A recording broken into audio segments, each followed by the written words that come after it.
Grab your wooden stakes and garlic. We're in Transylvania and we're going vampire hunting today. What's good, everyone? Today we're at Bran Castle, which is famously known as Dracula's castle here in Bran, Romania, about 3 hours from the airport. We're going to talk about the differences between the myths, the facts, and just get into this beautiful castle. It's going to be a great video, so let's do it. So the castle we're about to see was built in 1377 by the Saxon family when they were given permission by King Louis I from Hungary, and it originally served as a military fortress for the Ottoman Empire, and then later got transferred to Queen Marie, and I'll get a little bit more into that a little bit later in the video. But it's famously thought as this was based off Dracula, which was created by Bram Stoker in 1897, part of the fictional novel that just exploded, which was based on Transylvania. And through like a little bit of connection, they were able to connect it back to Bran Castle. And they want to say it was loosely based on Vlad the Impaler, even though there's no direct connection. But Vlad the Impaler was real, and he was one crazy guy. Whew. I wouldn't want to be on one of his enemies because he tortured, killed, and absolutely did some crazy things to a lot of people. All what he did was real. I'd honestly rather run into Dracula versus Vlad the Impaler because he was crazy, man. Bran Castle now sees over 6,000 visitors a day and is more of a tourist trap. They got the lore from Dracula and they're like, let's full send it, let's get some money. So now it's a castle with a gift shop, but it might add a little bit to elements. Let's find out. So right before you actually go up to the castle, there's this little market area. It looks awesome. I got some shot glasses for myself and friends. I've never seen any like these. And check out this fridge magnet, the Batman. All right, you guys need to take me out of here because I'm buying too many things. Check out this rosary. So Romanians, there's a whole bunch of Catholic influence, so you know how to get the rosary. There's so many good things here. But now it's time we go to the castle.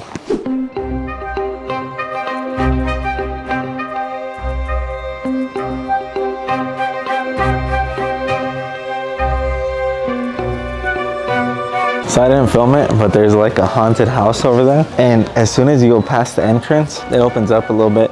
And on the right side, there's some mirrors. I'm looking, I could see myself. And behind me, I saw like a skeleton guy. I'm like, wait a minute. He's behind me, is he? He got me a little bit. But he got Paula even worse. Even though I warned her. Well, that was good. It was unexpected.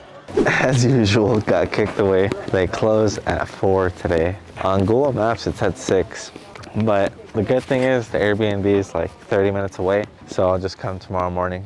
What's good, everybody? It is the next day in the vlog and it's time to go visit Dracula's castle. Hopefully we get in this time.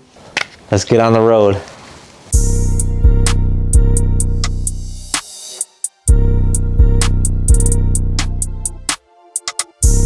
After you come inside, there's the entrance. All right, as far as tickets, we did the full package. You can either just get the castle entrance, which is 70 lei, or if you do the entrance and the time tunnel and the torture exhibit, it's 120. I think it's 240 total for 2 people. Can get a little expensive. So here at the castle, it's January. It's about 3 degrees-ish.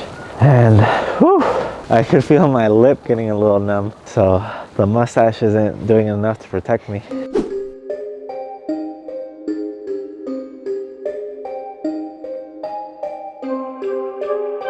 So although there is no direct confirmation, it's believed that Vlad the Impaler had medical conditions that caused red or bloodshot eyes, even red tears, which led to his even more fearsome look and the whole vampire theory. There he is, the man, the myth, the legend. So Vlad the Impaler was born from 1431 in modern day Romania, and he lived all the way to 1476. He actually didn't live that long, but he was able to do a lot of damage in that time. It's believed that he died in combat or he was assassinated, which is even crazier. And then Dracula comes from Son of the Dragon, which that's pretty badass if you ask me. Right here is the Archduke's actual hunting daggers. You can even see a little bit of blood on there. No, just playing. Imagine just sitting here after slaying thousands of victims. Just chill. looking out to your little city. Right here we have the birth documents of Bran Castle. It's like modern day deed of the house. That writing like super crazy, almost like cursive. In the 1200s, the Teutonic Knights were ordered to protect over here and strengthen the fortresses, but they protected a fort to watch over the overpass. But that fort has since burned down, and the knights were disassembled in the 1200s later in the century. Now after you go from the first part, you have to go up these creepy stairs. And now it feels like we're in the 1200s. Princess Leanna of the 1900s was so influential here that they made the doors after her size. And she was roughly like about this tall, because if you come in here, look how big that door is. Super tiny. She later went on to become a nun and moved to the US and started a monastery. The views up here are just incredible. Once you come out of the first section, it just opens up to the view of the highway, the forest. Here's a good example of the door. I'm 175 centimeters, 5'9", and the door just comes up to here. But imagine someone 6 feet or 2 meters high going up there. Ain't no way. I want to suck your blood. This over here reminds me of a corpse bride. Talks about the Grim Reaper and lilies, which kind of looks like La Llorona, but Romanian version. We finally made it to the first Dracula. They even have the garlic over here. Oh look, it's the wooden stakes. You used to impale him. I'm talking about him like he was real. It's all fan fiction. A little bit of movie props. Let's go on to the next room. Okay, in this room it just talks about werewolves and other creepy things like dragons. Chad, what would you do if you just saw that thing move? I would probably go home. As you can tell, they have everything super monetized. It's all a tourist trap. Try to make it more epic to get more money out of you. That's the real reason. Here's the real menace. Vlad the Impaler, son of Dragos. Dracula literally translates to son of the dragon. And this was the man. I just want to shake his hand, but probably get cursed. In this room you can see his family tree. Now this is Bram Stoker's Dracula, the one that inspired everything. As he grew, there's been more adaptations and other things, but this is the OG. He looks a lot more peaceful sleeping now. He'd have a lot rougher time trying to live in these days with taxes and inflation. No thanks. Over here we have some authentic merch that was used in the Dracula film. A bit of the Christian influence.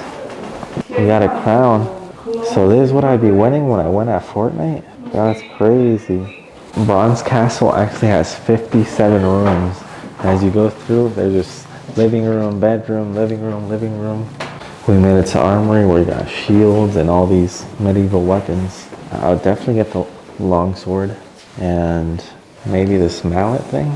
You know you gotta get the skin. I'm definitely going with this one. This one looks more heavy metal. Okay, yeah, this is Vlad the Impaler's skin. Oh yeah, he had that drip on. Look at the boots. I'm taking these to the club later. Then you got Michael the Brave, ruler of Transylvania, movie costume. Then it opens up to the courtyard, and more than anything, it's a perfect place to take photos. You just have to get the angles right. And since there is 6,000 visitors a day, you have to watch out for the crowds, because if you don't get that perfect selfie on the first try, it might take you a couple minutes for the people to scatter and get out the way before then. Quick disclaimer, if blood or torture makes you queasy, please skip to the next part of the video. Vlad the Impaler was mostly known for his killings and his gruesome torture methods. As you can see, there's various of his machines. To get into this room, it's extra, but here we have, for example, a throne where you get hung by your feet, then you're laying down, start whipping you and doing all kinds of crazy torture. And then we come over here to this chamber where they put the body and they close it in on them. And look at all these pointy daggers. They're all rusted now, but imagine the pain. Like, you're not fitting in there, so you're getting crucified by so many sharp daggers. Now we got this one where you get hung up by the neck, as you can see in the photo. Never mind, I can't show you the photo, it's a little too graphic. Yeah, you just get laid out in the field to get tortured. This one's known as the prayer cross. Then over here, the interrogation seat, where you get buckled in, and you got all these wooden points coming at you, and they can tighten it so that way it just comes in and in more until either die or bleed out. Isn't that crazy? Over here we have the original chastity belt, which was used for when the girls would stay at home and then the men would be off fighting during war. I didn't think it would look like that. Oh my god, there's even more. I just thought it was those. But you got more over here. So this is one of the most famous torture methods from the chambers. And check this out. It's known as the rack.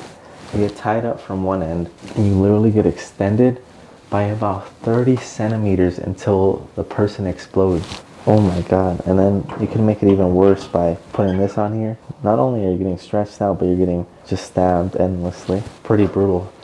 These guys did not mess around. On this side you got chains and clamps with more spike. This looks like some BDSM torture now. This is more modern.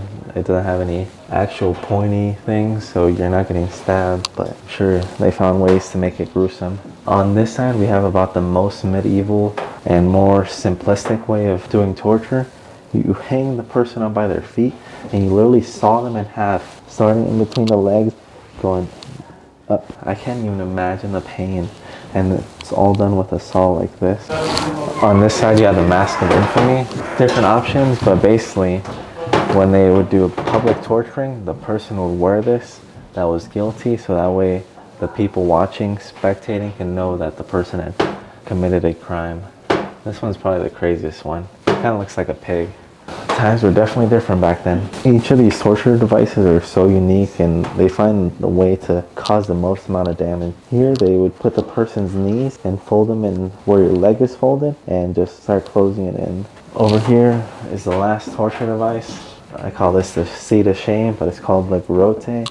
Basically sit down and you got everyone speculating you. Meanwhile they'll probably whip you and cause all types of damage. Never mind, they eventually tighten this enough to where they strangle you to death. Public execution style. I thought that was the end of it, but there's so much more. Over here we got the PNR explosion chamber. Make it less graphic, but check this out. Literally the PNR explosion chamber. Here we got the craziest one where Vlad the Impaler got his name. We got the Impaler itself. Literally just get the human and just all the way down, all the way till out throughout the mouth. I think everything is just sick and twisted in its own way. And there's so much, and it's just, I'm happy I don't live during these times. Imagine committing a traffic ticket, you get caught speeding, you're like, oh, time to go to the Impaler. No thanks. I think that's it for the torture things. It's time to head out. If you had to get attacked by one of those torture devices, which one would you pick? Comment down below. And this side of this room is basically dark. They got some old film playing on there to add to the spooky element. Not even much to see here. Let's keep going. I wonder if you throw a quarter down here, you also get a wish. Oh, some people threw some money down there. I don't know if I want the luck from here though. Now we're inside the time tunnel. So we're now going underground into the tunnel. Oh, we got the spooky element. Oh wow. Got a little bit of theatrics. Oh look, it's La Llorona. Got the spooky. Oh, we got the dragon.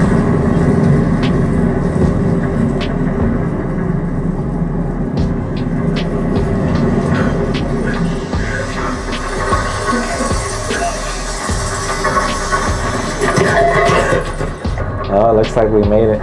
Oh, we got the bat. Where's Dracula, man?